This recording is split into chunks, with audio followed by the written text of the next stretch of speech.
Et je pense que c'est bon, ça enregistre. Du coup, très content d'être dans ce. C'est le troisième épisode qu'on tourne là de cette édition un peu hors série en mode summer. Je rappelle un peu la thématique, hein. L'idée, c'est d'avoir que des épisodes originaux pour l'été, pas des rediffs un peu comme font la plupart des podcasts. Et donc, je me suis dit que j'allais les faire en visio chez mon partenaire Riverside, parce que du coup, je les ai appelés pour l'occasion, comme on aime. Et comme le thème, ça va être l'entrepreneuriat, la création de contenu et l'influence, je me suis dit que que j'allais recevoir, pardon, le GOAT en la matière en France. J'ai nommé Erwan Gauthier. Alors, on dit quoi, toi, t'es Head of Growth, responsable GTM, Ouais, comment on te définit chez Folk? on n'a pas de titre chez Folk, on essaie d'être un peu plus lean, mais je fais du gros chez Folk, quoi, globalement. Voilà, c'est mon Ok, métier. bah écoute, ça plante le décor. Ce que je vais te proposer, Erwan, c'est peut-être que tu te représentes toi, que tu Ouais, avec plaisir. représentes Folk. Et puis après, on va rentrer dans le vif du sujet, hein. De toute façon, on a tous les deux, dans moins d'une heure, nos filles à aller Des chercher. impératifs importants, ouais. Ouais. Toi, c'est peut-être la crèche ou l'école. Moi, c'est la kermesse. Parce que toi, Ouais. la tienne, elle a quel âge? Elle a 4 ans et demi, ouais, donc c'est l'école. Ok, et moi, bah, elle a 8 ans. Et là, c'est jour de fête, C'est kermesse. c'est Donc important. là, il y a un gros chamboule tout qui m'attend. Donc on a grosso modo 3 bons quarts d'heure ensemble. Cool. Vas-y, Erwan, à toi. Ouais, bah écoute, avec plaisir. Je m'appelle Erwan, je travaille chez Folk depuis 2 ans et demi. Donc je fais du gros, comme je l'ai dit, globalement de l'acquisition, client, utilisateur, la conversion, etc. Voilà, et avant ça, j'étais chez Dougs pendant 1 an, qui est une boîte qui fait de la compta en ligne. J'étais head of growth, et avant ça, j'étais chez Ornicar, que tout le monde connaît un petit peu, je crois. C'est là qu'on s'était connus à l'époque. Moi, tu vois, en Ouais, plus, c'est marrant, je parlais de la kermesse, et à l'époque où j'avais du coup kermesse, qui est le kimono des ouais, étudiants. exact. Et, euh, et donc, bah, c'est vrai que du coup, c'est marrant parce qu'on s'était connus à l'époque, parce que déjà, en fait, à l'époque, tu utilisais un peu ce biais de l'influence Ouais, à part les ambassadeurs dans le monde ouais. étudiant, et c'est comme ça qu'on s'était connus, quoi. Ouais, ouais, exactement. Bah, c'est d'autres mécanismes, mais ouais, c'est vrai que ça fait un peu le lien, ouais. Et ouais, donc je m'occupais de la partie business développement chez Ornicar pendant 2 ans et demi. Ça doit être une belle école, parce que toi, t'as connu le de zéro à combien Ouais, je là-bas? suis arrivé, on était 25 et je suis reparti, on était 200. Donc Ah ouais, ouais, c'est donc cool. là, ouais, Ouais, t'as c'est vu cool. pas mal t'as vu pas mal de plateaux, on va dire. Ouais, ouais, ouais, bah c'était les belles années en plus de la Startup Nation, quoi, où les gens levaient des tours de table Ouais. ahurissants, voilà. Donc non, non, on s'est bien amusé et je crois que ça a contribué au succès d'Ornicar, donc c'est cool. Yes. Et donc, du coup, t'es chez Folk depuis 2 ans et demi. T'es arrivé en Ouais. fait au lancement du produit ou même avant le lancement? Avant le lancement, à peu 8 mois avant. Ok. 8 mois avant que le produit soit live, voilà. Et avant que j'arrive, il y avait Julie et Simo qui s'occupaient de la partie go-to-market. Aujourd'hui, on est 7 dans l'équipe Donc go-to-market, Simoz qui est co-CEO, hein, c'est ça? qui est un des fondateurs, tout à fait, et Ouais. qui a en charge notamment la partie go-to-market, qui bosse avec nous là-dessus. Voilà, donc ouais, ouais, un peu avant le lancement du produit. Pour rappel, Folk, c'est un CRM, ça vient de le préciser quand même. Mais CRM, plus, on dit plus un CRM personnel, du coup. on ne dit plus et on ne dira plus jamais, peut-être. Ouais. Non, je rigole, mais en vrai, non, non, on est un CRM pour les agences et les boîtes de services qui mettent au cœur, en tout cas, de leur business, les humains. Ça fait paraît un peu bateau de dire ça, mais euh, au-delà de la transaction, il y a humain à humain. Voilà, on est plutôt fait pour des boîtes qui vont faire du high touch avec des gros tickets, qui ont des relations qui durent sur le long terme, etc. On n'est plutôt pas fait pour les boîtes très transactionnelles qui font 150 deals par jour. Voilà, et ça, on le fait depuis 2 ans et demi. Aujourd'hui, on a un peu plus de 2000 clients. Voilà, avec une équipe de 23 Bravo, 2000 clients, c'est beau. Ouais, c'est cool. Parce que les gens se rendent compte, hein, quand même, dans le SaaS, faire quand même 2000 clients, et surtout dans le CRM, qui a quand même en Ouais, plus ultra concurrentiel, mais bon, qui a un marché tellement gros qu'il y a de la place. ouais, c'est sûr. Mais 2000 clients en à peine 2 ans et quelques, c'est pas mal quand même. Ouais, ouais, c'est cool. C'est cool. Bon, après, c'est le début, hein. C'est toujours que le début, C'est quoi la mais part France-étranger? Je crois que la France, vous, c'est pas beaucoup, hein, c'est peut-être non, 15-20% à peine. non, notre clientèle française, ça représente 20% de Ouais, nos clients actuels, avec un gros 60% US, pas et mal. après un pêle-mêle de UK, APAC, etc. Mais ouais, ouais, on est tourné vers l'étranger depuis le départ, puisqu'on a un produit en anglais, une landing en anglais, et que le gros marché du SaaS, il est aux US. Voilà, et donc autant faire les choses dès le début, comme ça on est prêt pour si demain il y a besoin d'y aller, on sera prêt, quoi. Voilà. Et là, il y a eu deux sujets qui étaient intéressants dans ce que tu as dit. Tu vois, c'est le sujet du positionnement et le Ouais, sujet de l'ICP. ouais. Alors moi, l'ICP, je sais même plus ce que ça veut dire. L'ICP, c'est quoi? Ideal C'est ton Customer client Profile. cible, quoi. Ouais, exactement. C'est en gros tu le définis avec qui il est, dans quoi il bosse, c'est quoi son titre, c'est quoi ses attentes, etc., etc. Ouais. Mais tu vois, moi, c'est la première fois que j'entends dire de la bouche de quelqu'un de folk que voilà, que notre client type, c'est une boîte de service, c'est une agence de Ouais, telle taille. Parce que ouais. ça, du coup, c'est assez récent quand même que vous Ça a l'avez changé. vraiment Ouais, ouais. identifié, quoi. Ouais, ça s'est affiné avec le temps. Ça s'est affiné avec le temps. Et puis en même temps, le volume aussi de sign-up, d'usage produit, de clients, etc. aussi te fait comprendre des choses sur à qui ton produit profite le plus, en fait, finalement. Et sur qui les gens sont. En tout cas, c'est les gens dont j'évoque, les agences, les boîtes de services, etc., c'est des gens qui ont été mal servis par les CRM historiquement. Parce que, encore une fois, ils sont obligés de tweaker un peu des Pipedrive, des HubSpot pour caler leurs besoins, qui sont pas les mêmes besoins qu'une boîte SaaS qui a 40 sales, par exemple. Ouais. Et donc, du coup, c'est des gens mal servis, deux, des gens qui faisaient déjà partie de notre base clientèle, et trois, c'est un énorme marché, c'est-à-dire que c'est globalement le SMB, bah, ça représente quasiment 90% des boîtes dans le monde. Tu peux Euh, préciser ce que c'est le SMB? ouais, Small and Medium Business. Donc, en gros, et puis il y a SMB et SMI, donc pour Enterprise. Mais globalement, c'est plutôt des boîtes qui sont entre 10 et 100 salariés, quoi. Voilà. Ouais. Et ça, c'est la très grande majorité des boîtes. Et c'est ces boîtes-là, nous, qu'on sert et qu'on veut servir dans l'avenir. En fait, c'est les boîtes qui veulent certes un maximum d'automatisation, Ouais, mais qui en fait ont besoin également de faire beaucoup de choses à la main. ouais, Et en fait, c'est pas un gros mot, hein. Moi, je fais énormément de choses à la main. Et ouais, ça bien que sûr. vous, étant donné, parce que ça qu'on va peut-être rappeler aussi aux gens les spécificités de Folk. C'est Mm, ça qu'au début j'ai commencé à dire CRM personnel ou quoi, parce que c'était un peu l'une des premières features, l'un des premiers usages. Tu vois, mm, par exemple, moi, dès le début, bah, par exemple, je m'en servais pour les invités de mon podcast. Tu vois, ouais, aujourd'hui. Personne ne met les invités de son podcast dans un pipe drive ou un HubSpot ou autre. ça va être compliqué, Mais ouais. étant donné que vous aviez cette extension qui permet en un clic de rajouter une personne de LinkedIn, Instagram Ouais, ou autre ouais, directement dans ton CRM, de l'enrichir encore une fois en un seul clic. Bah, par exemple, moi, tu vois, quand je me suis dit je vais faire mes hors-série summer, je me suis dit tiens, mon thème, ça va être ça. Donc je me dis bah attends, quelles sont les 15 personnes que je vais cibler? Ah bah tiens, je pense à Erwan. Je vais sur le profil d'Erwan sur LinkedIn. Et là, j'ai un tout petit bouton qui s'appelle Add to Folk. Et en un Afrique. bouton, je le rajoute. Là, si jamais, alors je pense que toi, par exemple, j'aurais pas eu ton mail Folk, j'aurais peut-être eu ton mail perso ou Mon quoi. Gmail, ouais. Ouais. Tu peux tège le mail perso, tu le laisses à côté. Là, tu as juste appuyé sur le petit bouton enrichir. Et comme par magie, ça arrive. Beau, Désolé, hein? hein, j'en parle parce que c'est vrai que moi, je suis un grand amoureux de folk. J'ai travaillé notamment aussi avec Erwan, mais Ouais. déjà, en fait, j'ai été utilisateur. Après, du coup, moi, je connaissais très bien Thibaut. J'ai pris un rendez-vous avec Simo qui m'a pitché le truc. Et j'ai même eu la chance de pouvoir être dans les derniers qui ont pu investir au début. Donc, c'est quand même plutôt cool. Surtout quand on Ouais. voit les résultats, on est quand même plutôt content parce que ça se passe pas toujours comme ça Non, c'est sûr. dans le monde du BA.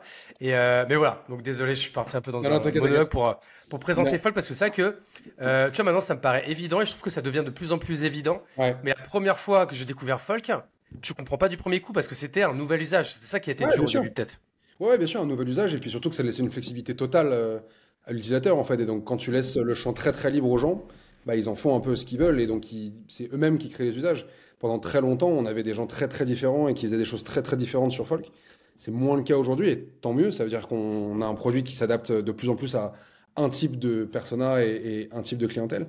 Mais historiquement, il y a des gens qui faisaient de l'investissement, des gens qui faisaient du recrutement, des gens qui faisaient du partenariat, des gens qui... On avait des églises qui étaient clientes de Folk, tu vois, qui géraient leurs fidèles sur Folk. Pour te dire Et à tu sais quel que point. ça, c'est comme ça que Thibaut m'a fait comprendre la spécificité de Folk. Il m'a dit, imagine-toi un presbytère. Ouais, Il veut avoir une base de bah ouais, données avec ses fidèles. Comment il ouais. fait? Et ça, Mm. je lui dis, bah ouais, j'avoue, en fait, je sais pas comment il fait ça. Il va pas les mettre Ah dans ouais. bref, quoi, en fait, tu vois. Bah voilà, voilà. Mais non, on a une vraie église qui est toujours cliente de Folk d'ailleurs. Donc voilà, ouais, ouais, et donc du coup, bah en fait, c'est juste que d'un point de vue business, tu peux pas adresser tout le monde en même temps de la même façon. Et donc du coup, c'était aussi une question de croissance pour nous, de se dire qu'on va s'orienter sur un ou putain, plutôt un cocon un peu de persona qui va nous permettre d'avoir une acquisition qui soit plus précise, des conversions qui soient plus targetées, du contenu qui soit plus de qualité pour ces gens-là aussi. Parce que tu peux pas parler avec le même site ou le même contenu à un investisseur, qu'à un recruteur, qu'à un mec qui fait des partenariats.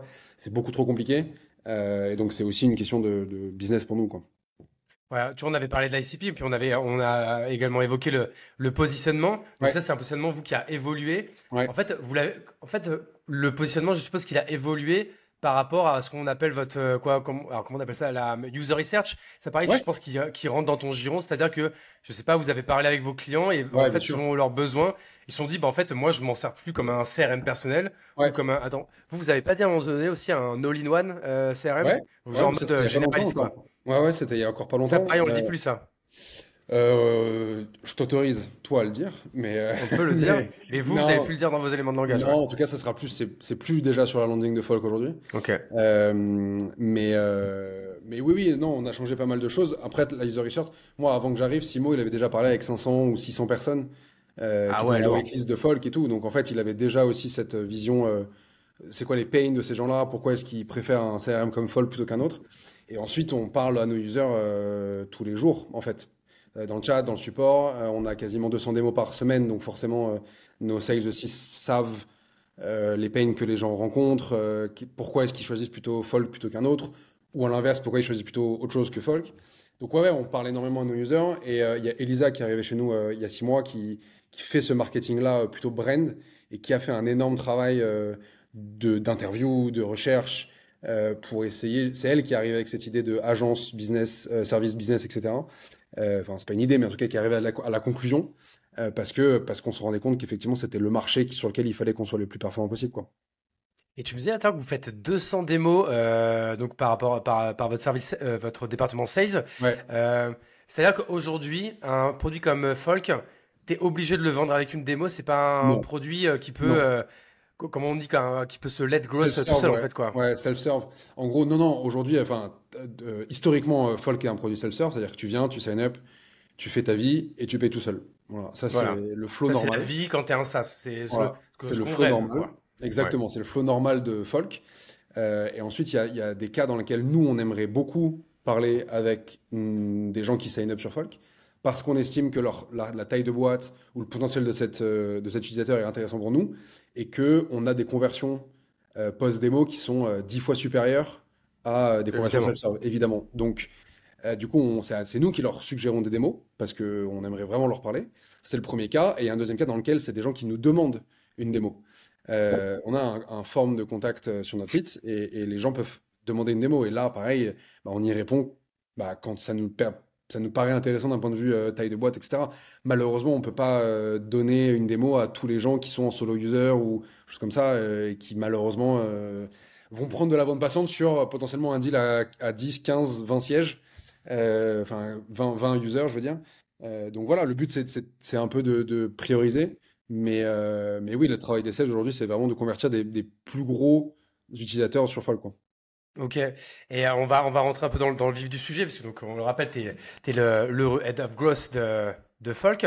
Donc du coup, toi, je suppose que tu es très orienté, du coup, acquisition et Ouais, revenus, évidemment. ouais, Euh, dans les chiffres que tu peux dire, aujourd'hui, alors, il y en a un, de toute façon, qui est public, parce que je crois que je t'ai déjà entendu le dire, c'est de dire que l'influence, c'est l'un des plus gros channels d'acquisition pour vous. ouais. Aujourd'hui, que c'est le plus gros, c'est quoi? C'est plus de la moitié, c'est les trois quarts. Et ça, est-ce que tu donnes un petit peu ces chiffres? Ouais, Sinon, c'est ouais, pas ouais. grave, hein, mais Non, non, j'ai pas de problème avec ça. C'est un peu moins de la moitié.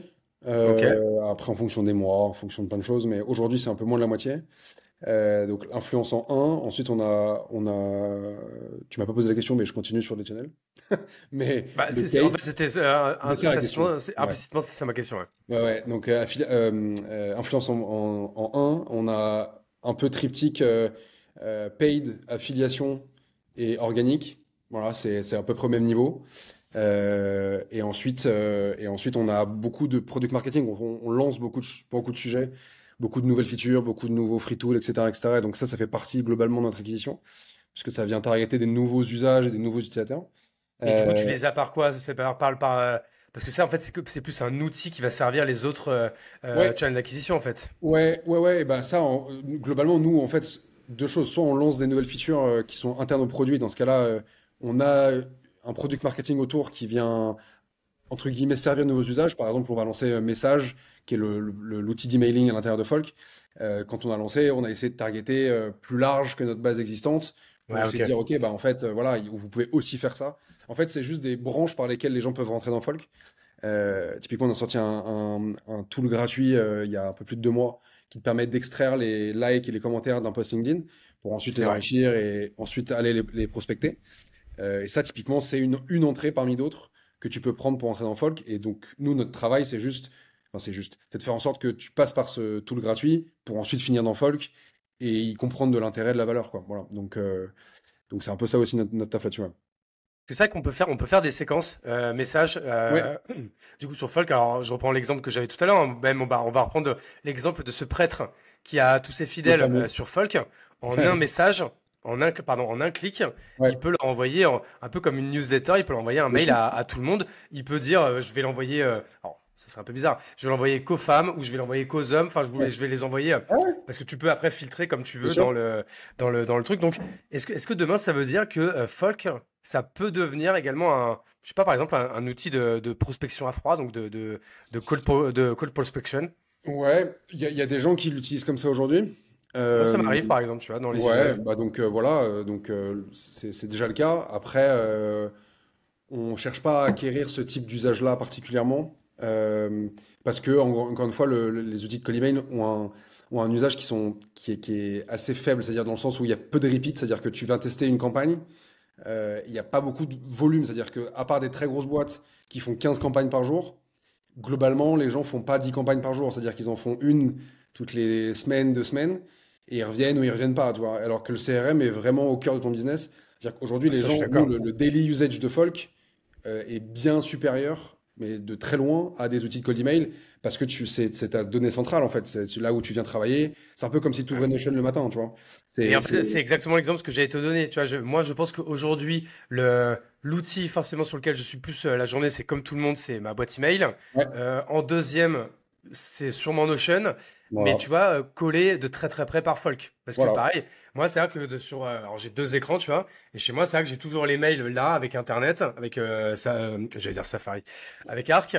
Et d'un côté, j'ai ma page Folk et d'un Ouais. côté, j'ai ma page Notion. Et de toute façon, Ouais. en plus, on le sent dans le produit que Aussi, les bien mecs sûr. qui ont créé le produit à Folk, c'est des gens qui étaient amoureux de Notion aussi, quoi. Aussi, aussi. On Mais c'est une sent, grosse on, inspiration. Et on sent encore une l'ADN. fois, dans l'usage que tu en as dans tous les jours, si c'est pas facile, facile dans le bon sens du terme, hein, pas facile dans le sens simple, mais il faut que l'outil soit facile de prise en main pour que tu puisses y retourner tous les jours. Si c'est trop compliqué, si il y a beaucoup de boutons, s'il y a beaucoup de role and permission, etc., etc., là, ça devient trop fictionnel, en fait. Et donc, il faut que Folk soit l'outil central dans ton business, en fait, globalement, quoi. Ah mais clairement. Du coup, on va revenir sur l'influence. Donc on Ouais, avait commencé à en donner quelques bribes tout à l'heure. C'est que bon, bah de toute façon, je pense que c'est ça. C'est que c'est pas le programme influence chez Folk. C'est pas dans l'ADN de Folk, c'est dans l'ADN d'Erwan Gauthier. Je suppose que c'est toi qui avais essayé ça dans tes autres aventures et qui l'a ouais, retesté sur Folk en fait quoi. ouais, bah c'est un peu souvent j'allais dire le truc un peu facile, mais quand tu fais du gros, quand un truc qui a marché dans une boîte, le premier truc que tu retestes, c'est le truc qui a marché dans la boîte d'avant. Voilà. Clairement. Et il se trouve que l'influence, effectivement, moi en B2B, j'avais commencé à en faire chez Dougs, et j'avais vu en tout cas le potentiel. Et en fait, ensuite, quand j'arrive chez Folk, globalement, on a trois sujets. Un, on a un ACV qui est plutôt faible, c'est-à-dire que les gens payent pas 10 000 $ par Un workspace. ACV pareil, tu peux dire ce que c'est juste Un pour les gens qui ACV, savent pas. Average Customer Value, donc c'est en gros à peu près le revenu que génère un utilisateur sur un an à peu près. Voilà.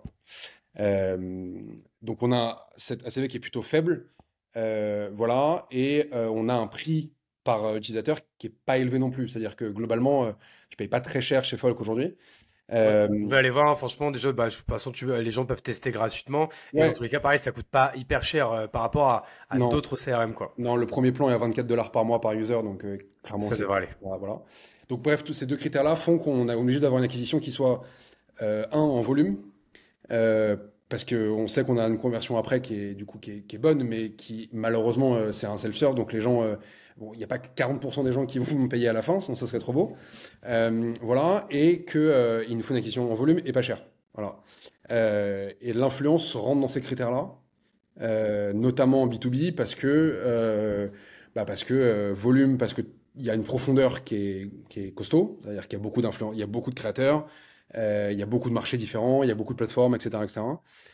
Et pas cher parce que ça a un effet viral qui fait que c'est pas emboîté comme une newsletter par exemple ou autre, mais c'est pas emboîté dans un scope et que le post peut être vu par plein de gens en dehors du profil du gars ou de la femme.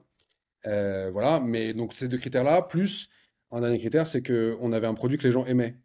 C'est-à-dire qu'en gros, ils partageaient cet amour-là déjà à la base. Donc en fait, on s'est vite rendu compte que par contre, si on voulait amplifier ça, l'affiliation ou autre, ça, c'était un sujet, mais l'influence allait être un sujet qui allait marcher.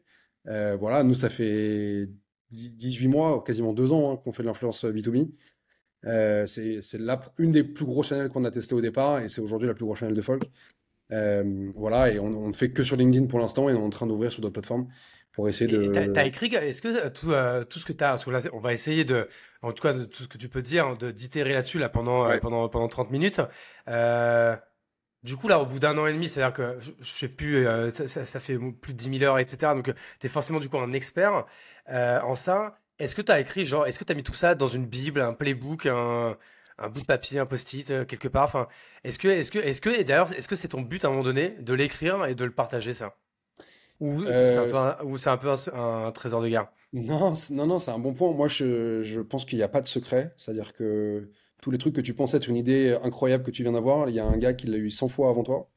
Donc globalement, je veux dire, j'ai pas de tabou ou de secret à ne pas divulguer.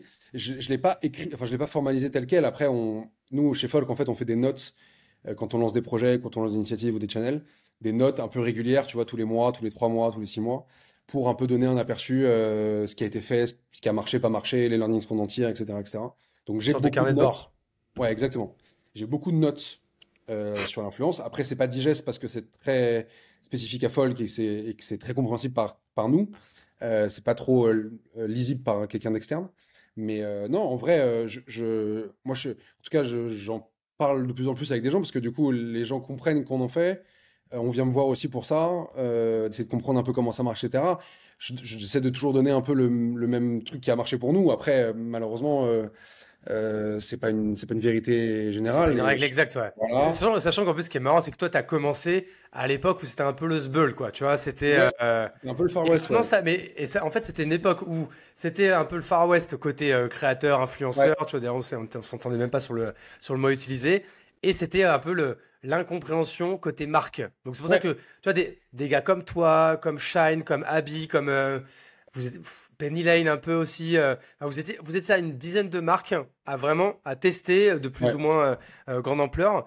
Et en fait, aujourd'hui, là, 2023 et surtout la 2024, maintenant, ce qui est marrant, c'est que c'est une vraie ligne au PNL Ouais. marketing des SaaS principalement, quoi. C'est une vraie ligne et c'est surtout aussi un vrai process. C'est-à-dire que nous, quand on a commencé il y a 18 mois, c'est assez compliqué. Enfin, c'est compliqué déjà de bosser avec des gens parce que les gens sont pas au courant que ça existe.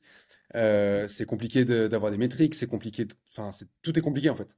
Tout est compliqué. Aujourd'hui, on a un process qui est extrêmement huilé de A à Z parce qu'on fait beaucoup de volume et donc on est obligé d'avoir un process qui est ultra huilé parce que sinon ça reste des trucs très fumeux de est-ce que ça a marché, pas marché, etc. Donc nous, on monitore tout. Les process, il y a des chiffres partout. Enfin, je veux dire, il n'y a rien qui est laissé au hasard. C'est pas une channel qu'on itère un peu de temps en temps. C'est vraiment là où on passe le plus de temps et le plus d'efforts parce qu'on sait que c'est ça qui nous drive aujourd'hui, quasiment 40% du revenu, quoi. Et si on essaie un peu de reprendre la frise chronologique et Ouais, qu'on parle vraiment du step one, ouais. tu dis vas-y, je vais tester ça. C'est quoi? Tu prends 10 créateurs, influenceurs que tu trouves sur LinkedIn et puis tu leur pompes un petit media kit sur Notion et puis C'est un petit lien exactement ça. UTM et puis il y a là. Comment ça s'est passé? C'est exactement ça. En gros, on se dit, on veut tester. On commence par la France parce que c'est plus simple pour moi.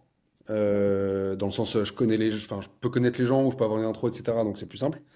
On teste avec 5 créateurs ou 7, je sais plus. Et à la base, on n'a pas de média kit, c'est-à-dire que moi je dis, bah voilà Folk, je peux t'en parler des heures si tu as envie. Voilà, teste le produit, familiarise-toi avec le produit, etc., etc. Si tu sens que ça fait du sens pour toi d'en parler parce que tu as un cas d'usage, alors bien évidemment on suggère des cas d'usage aussi. Voilà, avec plaisir, quoi. Voilà. Et il n'y a pas de grille de prix, il n'y a pas de contrat, il n'y a pas de tout ça. C'est-à-dire qu'on est à ce moment-là où en fait, juste on vient avec une proposition, ça match pas, bon bah on s'arrange à peu près, on teste et on n'a jamais utilisé du thème depuis le départ. C'est une volonté de notre part et c'est aussi Comment tu faisais pour traquer du coup? en fait, à l'époque, il y a 2 ans, on faisait pas le nombre de sign-up qu'on fait aujourd'hui. Donc, si tu veux, si on avait un pic, on le voyait. Voilà, il y a pas Juste de... pareil, pour expliquer aux gens, un UTM, c'est un lien que tu peux Ouais, traquer un en lien que fait. tu peux traquer derrière pour vérifier Mm. la source d'une inscription, etc., etc. Mm. Donc depuis le départ, on l'a pas fait pour deux raisons. Un, parce que ça rend le poste moins naturel. Authentique, ouais. Voilà. Sans, parce que la DGCCRF peut écouter ton podcast, sans tromper l'utilisateur final Et on les enfin, embrasse. voilà, on les embrasse très fort, sans tromper l'utilisateur final, mais en gros, globalement, de faire en sorte que le post soit reçu comme un témoignage, en fait, ou comme un cas d'usage que les Comme gens un expriment. UGC en fait, quoi. Exactement. Ça, c'est le premier point. Et le deuxième point, nous, en tracking, aujourd'hui, on est capable de le traquer avec un algo en interne qui fait que c'est beaucoup plus précis ce qu'on fait nous qu'un UTM où en fait les gens vont pas cliquer dessus, vont aller retaper folk dans une barre de recherche, etc., etc. Donc nous, on le monitor différemment et c'est comme ça qu'on fait aujourd'hui. Ouais. Et par exemple, tu vois, si là tu faisais ta première campagne Ouais, et tu avais genre 7 créateurs qui postaient pratiquement en même temps, je suppose qu'ils postaient ouais, la même semaine ou ouais, à 10 jours d'intervalle, ouais. comment tu faisais pour dire, tiens, là, ces clics-là et cette conversion-là, ça vient de lui ou elle? La toute première fois, très honnêtement, on le fait pas. C'est-à-dire qu'on ne sait pas que ça vient de il ou elle. Tu regardais l'engagement et les vues, quoi. Et puis On tu disais, bon, regardait, bah voilà, on fait une sorte ouais, de on regardait classement, déjà quoi. ça, et puis on regardait aussi si par exemple ils ont posté le 15 mars, est-ce que le 15 mars on a fait deux fois plus de sign-up que le 14 mars? Mm, mm. Ok. En fait, Parce que dans tous les cas, on est d'accord, les sign-up, c'est le jour même. Ou c'est le jour le même. lendemain max, quoi, tu C'est vois. le jour même. Ouais. C'est le jour même ou dans les deux jours. Mais en fait, je pense qu'aussi il y a pas mal de personnes en marketing dans des boîtes SaaS qui veulent absolument tout traquer. Je fais partie de ces gens-là. Dans l'influence, faut mettre un tout petit peu de côté son obsession du chiffre et du tracking, en tout cas au début, parce que sinon on n'y va jamais. C'est-à-dire Et qu'on se puis, il y a dit, un bah, travail de noto et d'éducation aussi, hein. Tout ça, aussi, c'est pas aussi. dans le vent, hein. Non, non, bien sûr, mais au tout départ, c'est impossible pour toi de tout traquer et de dire telle personne, elle a tel truc, voilà le parcours de la personne, etc., etc. Au début, tu testes parce que tu veux vérifier une hypothèse. L'hypothèse, si elle est à peu près confirmée, là, tu investis du temps dans le tracking, dans un process, etc., etc., et c'est ce qu'on a fait après. Mais au tout départ, tu commences pas à penser à ton algo de tracking et machin, machin, alors que tu vas faire potentiellement 5 posts ou 10, ça vaut pas le coup, tu vois. C'était vraiment un test à la base, donc on l'a plutôt fait comme ça, ouais. Et tu te rappelles le budget que tu as alloué pour ce test? Non. Je dirais moins, ouais, je dirais moins de 5 000 euros. Et est-ce que du coup, ça a été rentable day one? Oui. Et ça, c'est ça qui est quand même assez impressionnant. C'est-à-dire que, alors, on va redire pareil pour que les gens comprennent ça. Donc là, tu dépenses, on va dire, moins de 5 000 € en influence. Ça veut pas dire que tu as fait 5 000 balles dans les Non, 48 heures. non. Mais comme les gens, ils prennent un abonnement et que tu dis, bon, ok, ce que tu disais tout à l'heure, je me rappelle plus comment on le dit en anglais, mais grosso modo, la marge moyenne Ouais, que tu vas avoir avec un client sur un an, bon, bah, imaginons, on va dire que c'est 200 €. Bon, bah, du coup, pour faire 5 000 €, ça veut dire qu'il t'en faut 25, c'est ça? ouais, Hein, 25 nouveaux clients. Donc, par exemple, tu as pris 7 créateurs, et ben tu te dis, bon, bah voilà, il faut tous, grâce à eux, il faut qu'ils me fassent une dizaine de sign-up chacun, quoi, grosso modo. exactement. Ouais, c'est à peu près ça. Voilà. C'est à peu près ça. Et donc, ouais, on était rentable de la première fois.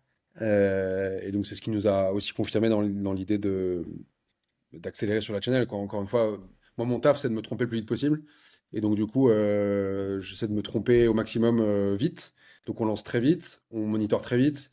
Et si on voit qu'il y a un signal, on y retourne. Si on voit qu'il n'y a pas de signal, on n'y retourne pas et on apprend et on passe à autre chose, quoi. Voilà. Donc là, Là, il y a première eu... OP, tu vois qu'il y a un signal. Ouais. Donc c'est-à-dire, je sais pas, donc ça te coûte moins de 5 000 €, voilà, ça t'apporte le Ouais, non, nombre de non, mais sign-up voilà. qu'il te faut. Quelle est du coup un peu la deuxième étape? Là, tu te dis, ok, on va tester en plus grande envergure, quoi. Ouais, plus grande envergure. Là, on teste avec un peu des hypothèses marché, c'est-à-dire dire, est-ce que l'audience, je sais pas, des VC, est-ce que l'audience des recruteurs, est-ce que l'audience en France, est-ce que l'audience aux US, est-ce que l'audience au UK, etc. Donc on commence à un peu avoir des hypothèses de enfin, avec qui on veut bosser pour taper quelle audience. Ce qui n'était pas forcément le cas de la première fois. La première fois, c'est des gens un peu que je connaissais. Enfin, voilà, c'était un peu à l'opportunité. Donc on vient avec ces hypothèses-là, et ensuite, et ben là, on a un travail de sourcing qui commence. Des gens que je connais moins, évidemment. Donc un travail de sourcing plus manuel. Et là, encore une fois, à l'époque, c'est un peu encore le cas aujourd'hui, mais à l'époque, sourcer des créateurs LinkedIn, c'est faut s'accrocher en termes de temps passé, en termes de les Je métriques qu'on confirme. donne. en termes de plein de choses, faut vraiment s'accrocher. Donc, c'est vraiment beaucoup de temps, beaucoup de tests aussi. Tu vois, juste pour un ordre d'idée, nous, aujourd'hui, là, depuis 2 ans, on a fait un peu plus de 800 posts sponsorisés. Pas Euh, mal. et du coup, on a nous-mêmes une database qui nous permet de dire, OK, bah, tel type de créateur, dans tel type de marché, qui s'adresse à tel type d'audience, historiquement, pour nous, ça a marché. Il Euh, existe un tableau quelque part chez Folk où il y a les exactement, 800 postes exactement, qui sont exactement. répertoriés et qui sont, je suppose, rankés selon Ouais, l'engagement, nombre de vues ouais, et leur ROI. ouais, tout à fait, Pas mal, tout à ça fait, on aime. tout à Il doit fait. être très beau ce Et tableau, il doit être merveilleux. ouais, il est hyper beau, c'est celui que j'ouvre le matin quand j'arrive au taf. Ouais, tu m'étonnes. Mais non, et donc, pour dire que ça aujourd'hui on l'a, mais à l'époque on l'a pas, donc c'est beaucoup d'hypothèses aussi. Tu te dis, bon, bah, ce profil-là il m'a l'air pertinent, je vois plutôt l'engagement, je vois que les gens qui like, c'est plutôt des gens qui sont intéressants pour nous. Ok, go, on teste, tu vois. Mais donc, c'est encore une fois, c'est pour ça que je dis l'influence quand tu fais du gros, c'est un peu l'antithèse, c'est-à-dire que c'est c'est assez peu mesurable, tu as beaucoup d'hypothèses, qui va un peu à la fleur au fusil au départ. Et ce qui est pas grave, hein, mais c'est juste que intuitivement, c'est pas le truc que tu fais en premier, quoi. Voilà, c'est juste. Mais donc ouais, non, non, on fait ce travail de sourcing, on commence à bosser avec des gens, il y en a qui marchent, il y en a qui marchent pas, on teste des contenus, on commence aussi à créer une bible un peu de contenus qui nous paraissent pertinents pour que les gens prennent des inspirations. Voilà, on vient avec un media kit. Là, on commence à se professionnaliser entre guillemets sur le process. Voilà, et après, on commence à voir ce qui marche pas. On commence à bosser avec des gens. Et en vrai, c'est ça depuis 1 an et demi, hein. En vrai, on fait que Et, ça, hein. et, C'est-à-dire, on fait que et tu vois, moi, itérer. ce que je me demandais, parce qu'en plus, c'est marrant, j'en parlais avec un pote. Bah, il y a moyen que tu le connaisses, peut-être que tu as déjà parlé avec lui. Il s'appelle Tom Jackson, c'est l'un des deux cofondateurs de Taplio et Tout Hunter, Ok, qui a été racheté par l'Empire, du coup, l'Emlist. ouais, Euh, et tu vois, on parlait de ça, on disait, est-ce qu'il existe, tu vois, une, en fait, tu as un système, tu vois, il y a plein de plateformes d'affiliation. ouais, Mais aujourd'hui, il n'y a pas de plateforme, je sais pas, comme une plateforme d'affiliation, mais pour l'influence, tu vois. non. Bah, en Et ça, B2C, oui. En B2C. parce que toi, aujourd'hui, tu le fais, tout est fait maison. Mais en Ouais. fait, du coup, est-ce que c'est quelque chose qui est tellement subjectif ou quoi? Est-ce que c'est un jour quelque chose qui pourrait être automatisé ou pas? Je pense pas, hein. C'est un très bon débat que j'ai déjà eu. En fait, euh, quand tu commences l'influence B2B, je pense, par exemple, tu bosses avec une agence ou autre, on vient de suggérer des profils parce qu'on sait que ta marque, elle est comme ci, comme ça, elle parle à tel type de personne, etc., etc. Sauf que nous, on a tout fait en interne depuis le départ, on n'a jamais travaillé avec une agence, parce qu'on était convaincus qu'il fallait qu'on apprenne, nous, d'abord à exécuter la channel, parce que c'est nous qui connaissions le mieux Folk et le produit, et on aurait une courbe d'apprentissage qui soit la plus rapide possible, en fait. Donc, en vrai, aujourd'hui, il y a encore beaucoup de ressentis. En tout cas, dans le choix des créateurs, il y a encore beaucoup de ressentis. Parce que malheureusement, créateur LinkedIn, c'est devenu un peu. Dire, t'as toujours un pote qui est créateur LinkedIn, quoi, globalement. Donc, Maintenant, c'est un peu le cas, je suis d'accord, ouais. voilà. Donc, du coup, c'est un peu dur de s'y retrouver dans qui a une vraie audience engagée, qui crée du contenu à valeur ajoutée, etc., etc. Donc du coup, malheureusement, le nombre de likes, l'engagement, etc., c'est plus que ça qui va faire la décision de travailler avec quelqu'un ou pas, quoi. Et donc, tu as Ouais, je encore suis beaucoup de d'accord. ressenti qui est, bah, moi en vrai, c'est moi qui vois les profils, c'est moi qui source, c'est encore moi qui source aujourd'hui. On regarde les profils, on regarde les gens qui suivent cette personne-là, on regarde les likes de ces gens-là, on regarde ce qu'il a fait comme post auparavant, etc. Enfin, tu vois, il y a un travail un peu de screening, quoi, comme si tu recruteur, tu vois, et que j'ai pas encore réussi. J'ai essayé de déléguer plusieurs fois et j'ai pas réussi encore. Non, je suis d'accord, c'est compliqué, ouais. Parce Parce que qu'aujourd'hui, tu as des malheureusement, créateurs et des influenceurs dans combien de pays différents? waouh, j'en À sais, la j'en sais, louche. ouais, Une franchement, une vingtaine? vingtaine, je pense. Ouais, une quinzaine, une Ouais. vingtaine, je pense. Ouais. Et comment tu fais, du coup, pour aller. Parce que, tu vois, en France, on va dire, demain, moi, tu me demanderais de faire ce travail. Bon, après, tous les deux, on baigne un peu dans cet univers, donc c'est un peu facile. Donc, je vais peut-être en prendre un autre exemple. Mais tu vois, par exemple, demain, tu me dirais, va recruter 50 influenceurs italiens. Ouais, J'avoue, comment tu t'y prends quand c'est pas dans ton feed, en fait, tu vois? ouais, c'est un très bon point. Alors, enfin, aujourd'hui, on fait plus comme ça, mais historiquement, on l'a fait. Mais aujourd'hui, on part plus de l'hypothèse est-ce que Italie ou pas. On part plutôt de qui nos clients suivent sur LinkedIn ou like sur LinkedIn. Et on repart de là, en fait. On repart de. Du coup, bah, s'ils les suivent eux, peut-être que potentiellement d'autres peuvent être clients folk. Et Mais donc non, là, tu leur demandes je leur personnellement en demande fait? pas. Je leur demande pas. Je sais tous les clients de folk, je les connais pas de nom, mais en tout cas, je sais où ils sont, leur nom, prénom, et je les tape dans LinkedIn, et ensuite je vais voir leurs réactions et leurs likes et les gens qui suivent Ah sur ouais, donc LinkedIn. c'est un vrai travail de fourmi, quoi. Ah, c'est un vrai travail de fourmi, mais encore une fois, Ah, on n'a rien sans rien. ça, et encore une fois, objectivement, je pense que c'est la seule et unique façon que ça fonctionne. Ouais, non, Parce que, je suis assez d'accord avec toi. voilà. Donc Yeah. non, pour ton cas des Italiens, en vrai, les filtres LinkedIn sont horribles. Coucou LinkedIn, si tu nous entends. Ouais, ouais. Alors eux, on les embrasse, mais Non, pas sur pas la tant. bouche, quoi. Enfin, Ouais, pas tant, franchement, pas tant. c'est un peu emmerdant quand même. Non, pas tant. Mais les filtres LinkedIn sont pas trop mal, mais bon, voilà. Et en vrai, après, filtre LinkedIn, localisation Italie. Le truc, c'est qu'avant, il y avait un truc qui était plutôt bien, qui était talk about. Et les gens mettaient des hashtags de ce dont quoi ils parlaient, etc., etc. LinkedIn a eu la très très bonne idée d'enlever ça. Donc du coup, on peut même plus filtrer par ce genre de critères-là. Donc non, en vrai, en fait, tu trouves potentiellement un ou deux gros créateurs italiens. Et ensuite, tu regardes avec qui ils interagissent. Parce que souvent, Ouais, ouais. enfin, souvent les créateurs qui interagissent entre eux. Et donc du coup, tu te retrouves, en fait, tu te retrouves vite avec les dix Tu quinze remontes mêmes qui reviennent. la pelote, en fait, quoi. Ouais, tu remontes la chaîne et tu vois qu'il y en a 10-15 qui reviennent à chaque fois. Tu comprends qu'en fait, c'est ces 10-15 là qui comptent. Et puis après, tu viens faire du micro, etc., quand dans les likes, etc. Mais sinon, ouais, voilà, c'est un vrai travail ouais, de sourcing, de recherche, qui prend du temps, mais qui est payant, je pense. Et est-ce qu'aujourd'hui, tu utilises LinkedIn Ads, pardon? Non. Enfin, Pas du dans tout. ce cas-là, pas dans ce cas-là. Parce que j'ai entendu parler que maintenant, je sais pas si c'est live en France, c'est un peu un tabou ce truc-là, j'ai l'impression que les gens savent mais savent pas. Que par exemple, tu vois, tu prends imaginons demain, je fais un post moi sur Folk, donc il y a un Ouais. véritable UGC, hein, c'est pas pour vous, c'est pas une pub corpo ou quoi, c'est un Hmm. utilisateur qui a crié son amour pour Ouais. votre produit. Et ben en fait, il me semble que maintenant, LinkedIn va vous permettre à vous, Folk, de pouvoir sponsoriser Ouais. mon post et donc du coup bah le faire remonter dans les feeds, mais du coup pour vous c'est la meilleure publicité parce que elle paraît organique et elle est authentique.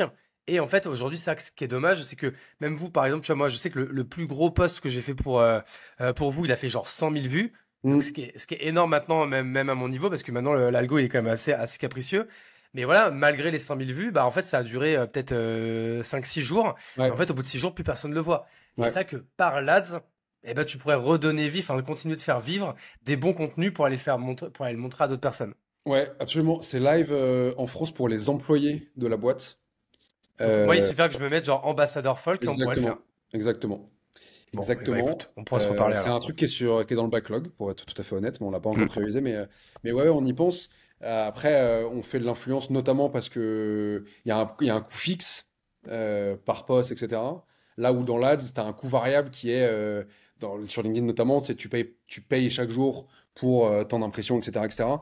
C'est pas la même channel. C'est presque pas la même channel. Mais ça peut être complémentaire. Tout Peut-être à fait. à. Et en De toute façon, vrai, tu vas tester, hein, mais. ouais, bien sûr. Et puis en vrai, les gens avec qui on travaille seraient d'accord. En tous les cas, ça leur fait eux de la visibilité en plus, hein. Donc, ils ne seraient pas contre. Mais non, non, on l'a pas encore fait, mais on se chauffe à le faire, ouais. Et donc tu me disais en fait aujourd'hui vous êtes donc dans une vingtaine de pays, Ouais. l'influence channel numéro un. Tu me disais donc le plus gros pays pour vous en termes de US. clients, mais pareil je suppose pour l'influence aussi, c'est les US. Ouais. Euh, Pareil, est-ce que du coup, tu as l'impression que l'influence B2B, parce que c'est vrai Ouais. que l'influence, en fait, on en parle depuis 10 ans hein, avec, encore une fois, les Nabila, télé-réalité, puis autres stars sur Instagram, puis il y a eu également le YouTube Game avec les YouTubers ou quoi. Ouais. Là, LinkedIn, ça a à peine 3 ans les prémices, et ça, c'est toujours pas mature, mais bon, ça commence à rentrer vraiment dans le paysage. Est-ce que eux, les Américains, ça fait, je sais pas, genre, tu vas me dire, peut-être eux 6-7 ans qu'ils le font, ou c'est le même, c'est comme nous? Je sais pas si ça fait 6 7 ans, mais par contre, ils sont plus rodés, c'est sûr. En tout cas, ils ont plus l'habitude quand on vient les voir aujourd'hui, mais même quand on venait les voir il y a 2 ans. Certains avaient déjà genre des pages Media Kit avec leurs chiffres, etc., etc., des prix. Certains étaient dans des agences. Enfin, tu vois, il y avait déjà une structuration du marché, enfin, en tout cas de l'écosystème, qui était beaucoup plus forte qu'en France. Mais aujourd'hui, même en France aujourd'hui, on est vraiment très en retard. Enfin, nous, on travaille avec les deux aujourd'hui, tu vois. Et vraiment, tu sens la professionnalisation qui est arrivée aux US il y a un an et demi. de gens qui sont venus avec des prix qui sont vrais. Enfin, les gens, je pense, ne se rendent pas compte de ce que peut facturer un gros influenceur américain par Ouais, moi poste. j'en connais qui ont fait des 10 000, 15 000, enfin Voilà, et voilà. j'ai Et même, je crois ça, qu'il y a même plus, hein. ouais, ouais, ouais, il y a plus. Moi, j'ai su des devis à quasiment à 6 chiffres, hein. Ouais, ouais. Donc après, le sujet, c'est que du coup, il y a une. Ça, c'est peut-être un débat qu'on peut avoir, mais il y a une décorrélation complète entre ce que l'influenceur va te demander en termes de prix, juste parce que quelqu'un l'a déjà payé une fois. Mais tu sais que c'est complètement ça. En fait, aujourd'hui, moi, bah, parce que, encore une fois, les gens savent, je suis également dans le milieu de l'influence. Et il y a des gens, des fois, ils me donnent des prix. Mais parce qu'en fait, une fois, il y a une boîte qui connaît Voilà, rien, qui a beaucoup de pognon voilà. à foutre en l'air, et qui lui a donné une fois, genre 1500 balles, et le mec, ou la nana, il pense qu'il coûte 1500 Exactement. balles, alors qu'en fait, bah, aujourd'hui, c'est complètement décorrélé de toute, enfin, tu vois, c'est comme moi, un profil comme le mien, par rapport à ce qui peut se faire sur le marché. Moi, je me mets genre moitié prix par rapport à eux parce que Non, et moi le pire c'est quand parce que en fait c'est pas une science exacte, hein, il faut le dire, c'est que des bien fois sûr, ça peut flopper bien et les sûr. gens ils te disent bah écoute c'est le jeu, c'est comme ça, tu vois. Oui. Moi quand ça flop, je sais pas, j'en refais un, tu vois, où je fais une newsletter, je fais un truc pour arriver Ouais, à l'objectif quoi. ouais, Et ça qu'aujourd'hui c'est ce qui aujourd'hui c'est là où un peu le bas blesse en France sur la partie vraiment ouais. macro influence et je me demande si on n'est pas déjà en train de rencontrer un premier petit plafond quoi. Je pense que je suis assez d'accord sur le plafond. Je pense aussi que, tu vois, les sciences exactes, faut accepter que ça ne l'est pas, mais des deux côtés. C'est-à-dire que quand quelqu'un te donne un prix, que tu dis objectivement. En fait, le truc, c'est qu'aujourd'hui, nous, on vient avec 800 posts sponsorisés, de la data, de ce qui a marché, pas marché, etc., etc. Et donc, malheureusement, tu peux plus nous prendre, nous prendre au piège, tu vois. Donc, Ouais. euh, donc, du coup, bah, en fait, et nous, on préfère bosser avec des gens sur le long terme parce Mais que ça oui, fonctionne pour parce que nous. les gens qui comprennent ça, même moi, des fois, moi, ça m'est arrivé des fois de refuser des potes qui disaient bon bah j'ai que 1 000 € de budget, bah du coup sinon si tu veux tu me fais un poste. Et moi je leur dis franchement Mais j'ai même non, pas envie de te prendre tes 1000 balles en fait on va faire un poste ça sert à rien en fait. non, bien sûr. C'est justement tout à l'heure tu parlais d'authenticité, c'est ce Ouais, qui multiplie par 2, par 3, par 4 les résultats sûr. des opérations. Et tu vois par exemple moi, c'est simple, on peut le dire, pas de secret de polichinelle là-dessus. Moi, j'ai dû travailler pour Folk dans ton programme, Ouais. mais le truc, c'est que les trois quarts des postes que j'ai arrivés sur Folk, ils n'étaient pas rémunérés. Mmh, Pourquoi? Parce qu'en fait, j'en parlais même quand c'était pas rémunéré, parce que bien sûr, c'est un vrai produit que j'utilise, bien et du sûr, coup, les gens, eh ben, ils savent que je les prends pas pour des cons parce que je suis bien un sûr. vrai utilisateur, en fait, quoi. Bah, Alors bien que sûr. aujourd'hui, on va pas se mentir, et je vais pas me cacher, hein, je l'ai déjà fait aussi, parce que des fois, justement, tu te dis, bon, bah, écoute, après, si tu veux vraiment les dépenser 6 000 €, je vais pas te dire non, tu vois. Mais en fond, nous, on sait que ça va pas être suffisant, en fait, tu vois, et Non, que non, bien sûr. la personne va être déçue des résultats, quoi. Bah, nous, aujourd'hui, par exemple, en obligatoire, les gens doivent être utilisateurs de folk C'est un avec qui on minimum. travaille. C'est obligatoire. C'est obligatoire et on n'écrit pas les postes des gens. On suggère des angles. En fait, c'est en train de se professionnaliser, hein, mais vraiment, historiquement, tu te retrouves dans des situations dans lesquelles il y a des gens qui sont décorrélés de la réalité. En fait, c'est nous qui venons les voir. Donc, ils ont ce sentiment de, OK, bah, s'il vient me voir, je peux tout me permettre, entre guillemets, en termes de prix, en termes de posture, etc. Le truc est en train de s'inverser un petit peu, parce qu'en fait, il y a plus de marques qui en font, donc le marché est un peu plus concurrentiel, etc., etc.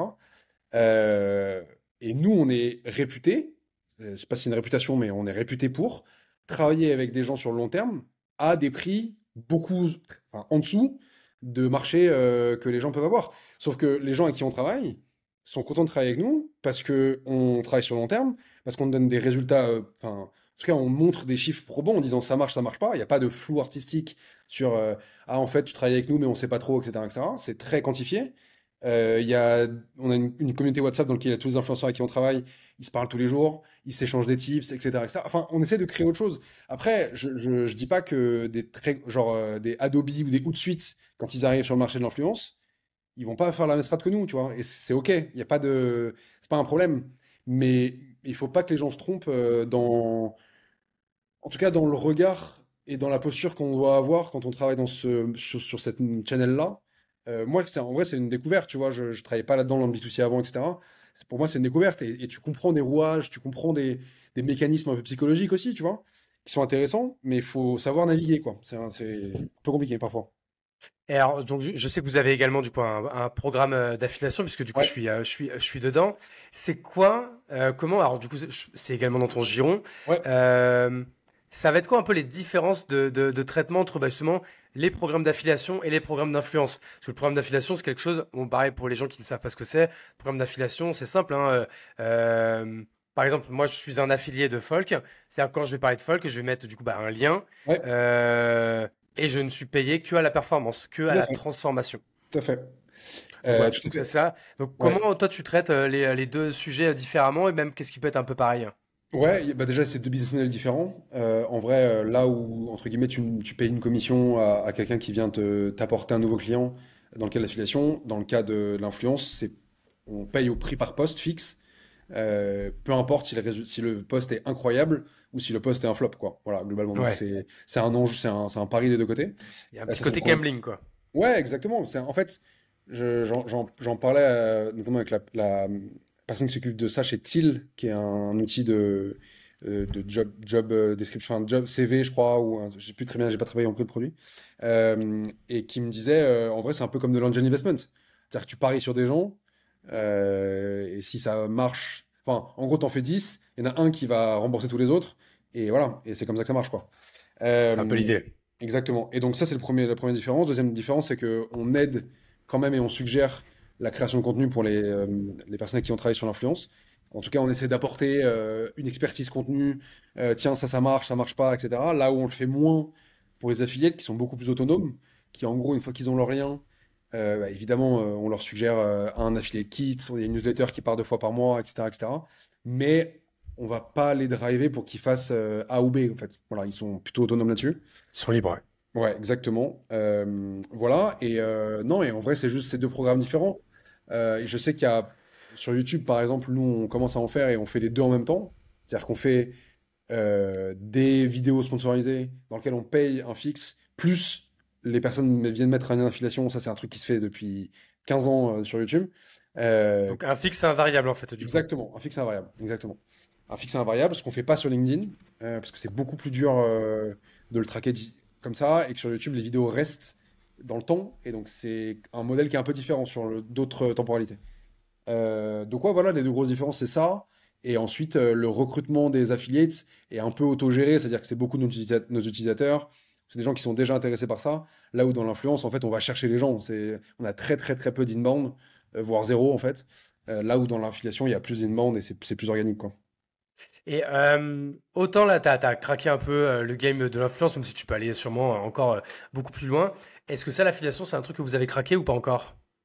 Je pense on est très loin de l'avoir craqué. Encore une fois, quand je parle avec d'autres boîtes qui, eux, l'ont craqué, les chiffres, c'est pas les mêmes. Donc voilà.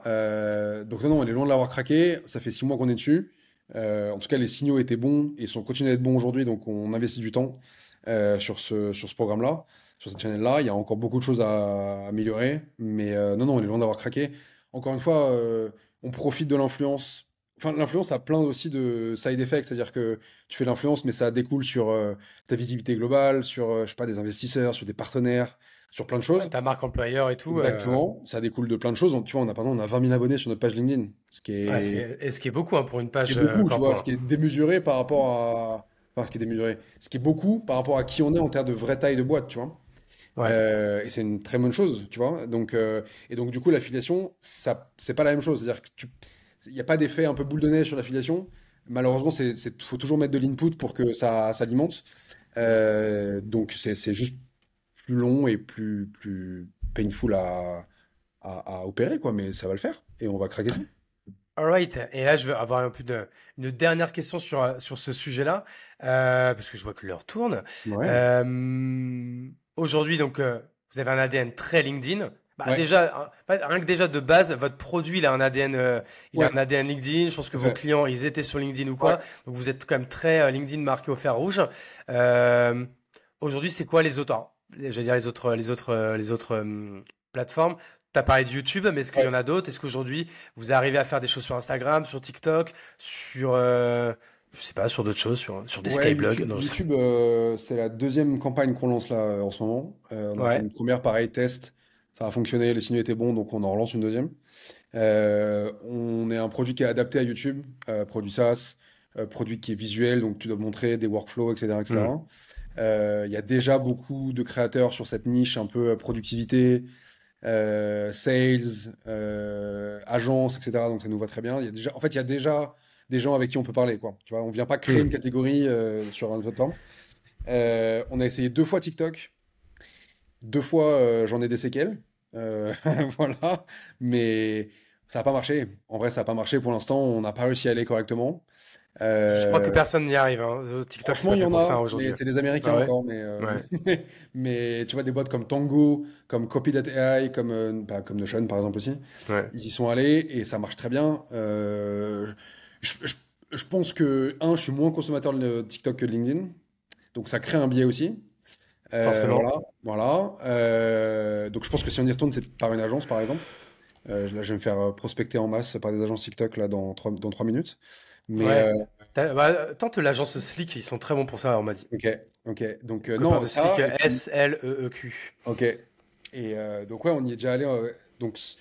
Je pense qu'on y retournera. Le sujet, c'est qu'il faut y aller avec un tout autre écosystème, une toute autre DA. Enfin, tu peux pas juste prendre LinkedIn, aller sur TikTok et dire bah voilà, vous faites pareil, tu vois. Ouais, clairement. Donc du coup, ça demande plus de taf. Par contre, il y a une profondeur qui est monstrueuse. Instagram aussi, enfin le vertical au sens large, qui est monstrueux. Et par contre, t'adresses un public qui est plus ouvert, c'est-à-dire que plus de B2C, de particuliers, etc. Mais par contre, le volume d'audience est pas le même. Donc, bref, tu dois t'y retrouver à un moment donné. Voilà, donc non, en vrai, on va y retourner. C'est juste pour l'instant, c'est pas dans les prios parce qu'on pense que YouTube, c'est plus abordable et plus évident pour nous. Ah, je suis assez d'accord. En fait, j'avais une dernière question du coup qui m'est venue. Parce que pareil, est-ce que vous créez également beaucoup de contenu pour les audiences est-ce que vous avez une communauté autour de vous? Et est-ce que du coup vous arrivez à faire de l'acquisition organique par votre création de contenu, qu'elle soit écrite, vidéo, bon, elle pourrait même être audio, hein, vous pourriez avoir un podcast by Folk, Ouais. etc. Bon, après, c'est un peu plus technique, mais au moins création de contenu écrite, newsletter, une chaîne YouTube ou quoi. Est-ce que ça, c'est des choses que vous faites ou encore pas assez? Ouais, je dirais pas assez, mais le SEO, enfin notre contenu blog est un gros pourvoyeur en vrai de sign-up et d'ARR aujourd'hui, enfin, un contributeur important. Ça c'est un premier point. Et deuxième point, on a lancé une première vidéo là qu'on a lancée nous en propre sur notre chaîne YouTube. Donc c'est un channel qu'on est en train de tester. En vrai, pas assez. Malheureusement, c'est aussi un peu le side effect de l'influence, c'est que tu as l'impression de faire du contenu, alors que t'en fais pas du tout, c'est pas le tien. Donc, Ouais, on a clairement. l'impression que les gens parlent de toi, qu'en fait, finalement, tu fais du contenu. La vérité, c'est que c'est pas le tien. Donc, t'es pas très maître de ça. Donc, non, non, c'est un truc sur lequel on doit être meilleur, et c'est aussi le taf qu'on fait avec Elisa aujourd'hui. Et on fait un très gros boulot parce que, encore une fois, on est dans un marché hyper concurrentiel sur lequel tous les contenus ont déjà été faits. Donc il faut Clairement. qu'on puisse arriver avec autre chose, avec notre patte, avec notre DA, avec plein de choses. Et donc et là-dessus, Elisa fait un énorme boulot. Et donc là, voilà, les premières vidéos vont sortir sur YouTube. On n'a pas de compte Instagram, pas de compte TikTok. Donc là, c'est déjà plus compliqué. Ouais, je Euh, pense pas que ce soit vraiment prioritaire, mais ouais, je comprends. non, non, c'est pas Parce qu'en fait, prioritaire, quitte mais à le faire, faut le faire bien, mais pas à moitié, quoi. Vaut mieux exactement. pas le Et faire, vu que quoi. nous, on fait que les choses pour de vrai, bien et à fond, on peut pas y aller juste comme ça pour être sûr que quand tu tapes folk, t'as un truc sur Instagram, quoi. Non. Trop cool. En vrai, on aurait pu continuer à parler influence, go-to-market, acquisition, growth pendant des heures. Mais écoute, le devoir nous Il nous appelle. appelle, évidemment. Erwan, en tout cas, merci beaucoup Merci à toi, d'être Hugo. venu dans le podcast. J'espère que les gens auront kiffé. En tout cas, je pense qu'il y avait, c'était condensé, mais il y avait quand même énormément de valeur. Et en plus, c'est un sujet qui est pas non plus énormément, je trouve pas mon mot, qui est pas Discuter, beaucoup ouais. évoqué. Ouais. Donc du coup, ça Parce va être que, original. parce que Et pour le là, coup, dernier c'est point, parce que tabou encore, tu vois. ouais, ouais, c'est un peu. Là, Je suis assez d'accord. c'est assez marrant parce que moi, chaque fois que j'en parle, les gens me disent ah, ok, donc tu payes des gens pour qu'ils parlent de toi. Je dis, mais tu sais que 80% des boîtes B2C font ça et ça te gêne pas du tout. Donc voilà, il y a encore un peu de tabou. Il faut qu'on libère ce truc-là parce qu'à chaque fois, je passe pour un érudit qui fait des trucs bizarres. Mais en vrai, je veux dire, enfin, je citerai pas toutes les boîtes françaises et européennes et américaines qui font de l'influence B2B, mais ça devient une bonne grosse majorité, quoi.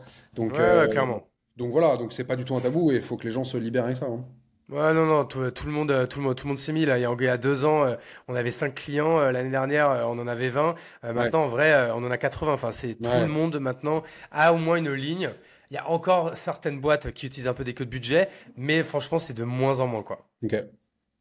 Donc franchement, l'influence a encore beaucoup de bons moments à vivre devant soi. L'influence B2B, j'entends.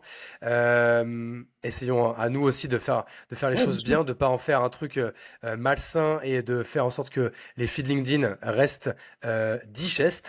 Donc Exact. ça, je sais que c'est un peu également de notre ressort. Mais en tout cas, Ouais. merci beaucoup Erwan. Merci à toi, Hugo. Merci à tous ceux qui ont écouté jusqu'au bout. Je vais faire les petites mentions légales de fin. Si vous écoutez sur YouTube, grand bien vous en fasse. Vous pouvez vous abonner, vous pouvez liker, j'allais dire mettre un pouce bleu, mais je crois que c'est un truc de boomer, ça de dire Ouais, je ça, on crois, dit juste malheureusement. Ouais. liker, quoi. Si vous l'écoutez évidemment sur Spotify, Apple Podcasts, ça c'est la base, mais la base de la base, c'est gratuit, ça prend une seconde. Mettez 5 étoiles. Je crois qu'on est bientôt à 100. Alors peut-être quand vous écouterez ce podcast, que ça ce sera peut-être dans un mois, on aura dépassé les 100.